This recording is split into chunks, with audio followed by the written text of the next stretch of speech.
இன்றைக்கி என்னுடைய சைக்கிள் பார்த்தீங்கன்னா 59 கிட்டத்தட்ட 59 நாள் பார்த்தீங்கன்னா காலை வந்து சும்மா வேறு லெவலில் சைக்கிளிங் பண்ண சொல்லுவேன். அதுக்கு மட்டும் இல்லாமல் இன்றைக்கி எல்லாருக்குமே ஹாப்பி விநாயகர் சதுர்த்தி நல்வாழ்த்துக்கள். மக்களை வீட்டில் வந்து வேறு லெவலில் வந்து விநாயகர் சதுர்த்தி எல்லாருமே கொண்டாடிட்டு இருப்பீங்க. பார்த்தீங்கன்னா காலையில் வந்து சும்மா வேறு லெவலில் சும்மா மூச்சா போட்டு மெதி சொல்லிட்டு வந்தாச்சு. ஒரு 10 கிலோமீட்டர் வந்து பிளான் பண்ணியிருந்தேங்க. இன்றைக்கி விநாயகர் சதுர்த்தி 10 கிலோமீட்டர் தரமாக விட்டோம்னு சொல்லி பிளான் பண்ணியிருந்தேன். நடுவில் பார்த்தீங்கன்னா கொஞ்சம் காலேஜில் போகிறதுல கொஞ்சம் சைக்கிளிங் தரப்பட்டிருக்கோம்.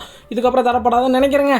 சரி ஓகேன்னு சொல்லிட்டு சும்மா மூச்சா போட்டு மெதின்னு சொல்லிட்டு வந்து மெதிச்சுட்டே இருந்தேன். பார்த்தீங்கன்னா கிட்டத்தட்ட ஒரு 10 கிலோமீட்டர் 10 கிலோமீட்டர் பிளான் பண்ணியிருந்தேன்னா கிட்டத்தட்ட வீட்டுக்கு போய் குளிச்சுட்டு அதுக்கப்புறம் விநாயகர் வாங்க போனோம். உங்களை எத்தனை பேர் விநாயகர் வாங்கிறதுக்கு போகிறீங்கிறது கீழே கமெண்ட் செக்ஷனில் சொல்லுங்கள்.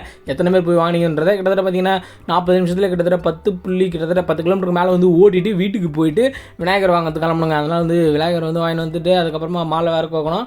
கோத்து விநாயகருக்கு போட்டு சாமியை கும்பிட்டு சாப்பிட்டு அதுக்கப்புறம் என்ன படிக்க வேண்டியது தான். எம்எஸ்சி ஃபஸ்ட் இயர் வந்துட்டல. அது மட்டும் இல்லாமல் உங்களுக்கு நானும் சம்பந்தமான வீடியோஸ்லாம் வேணும்னு நினச்சிங்கன்னா கீழே கமெண்ட் செக்ஷனில் கேளுங்க மக்களே. Love you guys. ஓகே, அடுத்த வீடியோவில் பார்க்கலாம் மக்களே.